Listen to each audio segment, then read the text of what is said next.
അപ്പോൾ പാർട്ടി തർക്കങ്ങൾ ചൂടുപിടിക്കെ കേരളത്തിലെ കോൺഗ്രസ് നേതാക്കളെ കൂടിയാലോചനയ്ക്ക് ഡൽഹിയിലേക്ക് വിളിപ്പിച്ച ഹൈക്കമാൻഡ്. കെ സുധാകരൻ, വി ഡി സതീശൻ, രമേശ് ചെന്നിത്തല എന്നിവരടക്കമുള്ള 10 നേതാക്കളെയാണ് വിളിപ്പിച്ചത്. വെള്ളിയാഴ്ച നടക്കുന്ന കൂടിയാലോചനയ്ക്ക് ഇതുവരെ ശശി തരൂരിനെ വിളിപ്പിച്ചിട്ടില്ല. ഡൽഹിയിൽ നിന്ന് ശരത് ലാലുണ്ട് വിശദാംശങ്ങളുമായി. ശരത്ത്, ഈ ശശി തരൂർ വിഷയമടക്കം ചൂടുപിടിച്ചിരിക്കുന്ന സാഹചര്യത്തിലാണ് ഈ പറയുന്നത് പോലെ ഹൈക്കമാൻഡ് ഇങ്ങനെയൊരു ഇടപെടൽ നടത്തുന്നത്. ഈ പറയുന്നത് പോലെ എല്ലാ തർക്കങ്ങൾക്കും പരിഹാരമുണ്ടാക്കുക, എല്ലാത്തിലും ഒരു സമവായം ഉണ്ടാക്കുക എന്നുള്ളത് തന്നെയാണോ ലക്ഷ്യം? അങ്ങനെയാണെങ്കിൽ എന്തൊക്കെയായിരിക്കും പ്രധാന അജണ്ട?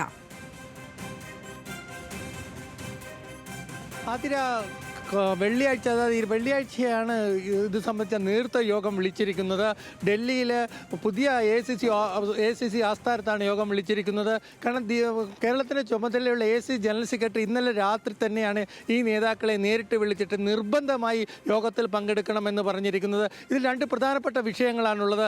ഒന്ന്, KPCC നേതൃത്വത്തിൽ മാറ്റം വേണമെന്നല്ല, എങ്ങനെ മാറ്റം വേണ്ടെങ്കിൽ അതിനെ തുടരാൻ വേണ്ട ആവശ്യമുണ്ടെങ്കിൽ അതിന് വർക്കിംഗ് ഗ്രൂപ്പ് വേണോ, പഞ്ചായത്ത് തെരഞ്ഞെടുപ്പിൽ എന്തൊക്കെയായിരിക്കും, ശശി തരൂരിൻ്റെ വിഷയത്തിൽ എങ്ങനെയാണ് തുടങ്ങിയ എല്ലാ കാര്യങ്ങളും ചർച്ച ചെയ്യാൻ വേണ്ടിയാണ് അടിയന്തര നേതൃത്വ യോഗം എന്ന് തന്നെ വേണ്ടി പറയാൻ. അതുപോലെ രമേശ് ചെന്നിത്തലക്കും അതേപോലെ കെ സുധാകരനും അതുപോലെ കോൺഗ്രസിലെ ബെന്നി ബെഹാനം തുടങ്ങിയ നേതാക്കൾക്ക് പുറമെ MP-മാരായ MK രാഘവൻ, അതേപോലെ കൊടിക്കുന്നിൽ സുരേഷ് എന്നിവരെയും യോഗത്തിന് വിളിച്ചിട്ടുണ്ട്. ഈ യോഗത്തിലായിരിക്കും എന്തായിരിക്കും കോൺഗ്രസിൻ്റെ അടുത്ത മുന്നോട്ട് പോക്ക്, കോൺഗ്രസിൻ്റെ നേതൃത്വനിരയിൽ എന്ത് മാറ്റങ്ങൾ വേണം, അതേപോലെ കോൺഗ്രസിലെ KPCCയിൽ ട്രഷറില്ലായ 2 വർഷം കഴിഞ്ഞു തുടങ്ങിയ നിരവധി പ്രശ്നങ്ങൾ കൂടിയാലോചന ചർച്ച ചെയ്തിട്ട് തീരുമാനമെടുക്കും. ഇന്ന് തന്നെ വർക്കിംഗ് പ്രസിഡന്റ് ടി സിദ്ദിഖ് ഡൽഹിയിലുണ്ട്. T Siddique ACC general secretary Deepadas മുൻഷിയുമായി ഇപ്പോൾ ചർച്ച നടത്തുകയാണ്. അതുപോലെ തന്നെ MK രാഘവൻ ദീവാദാസ് മുൻഷിയുമായി ചർച്ച നടത്തുകയാണ്. ഇത് ദീവാദാസ് മുൻഷിയുടെ സൈനിക് ഫാമിലെ വസതിയിലാണ് ഈ 2 ചർച്ചകളും നടക്കുന്നത്. അതുകൊണ്ട് തന്നെ എന്തായിരിക്കും വെള്ളിയാഴ്ചത്തെ മീറ്റിംഗിൽ, അതായത് യോഗത്തിൽ, ഉന്നതതല യോഗത്തിൽ എന്തായിരിക്കും ചർച്ച ചെയ്യുക എന്ന കാര്യം സ്പഷ്ടമാണ്. കേരളത്തിൽ നേതൃത്വ മാറ്റം വേണോ വേണ്ടയോ എന്ന കാര്യത്തിൽ വെള്ളിയാഴ്ച യോഗത്തിൽ അന്തിമ തീരുമാനമാകും.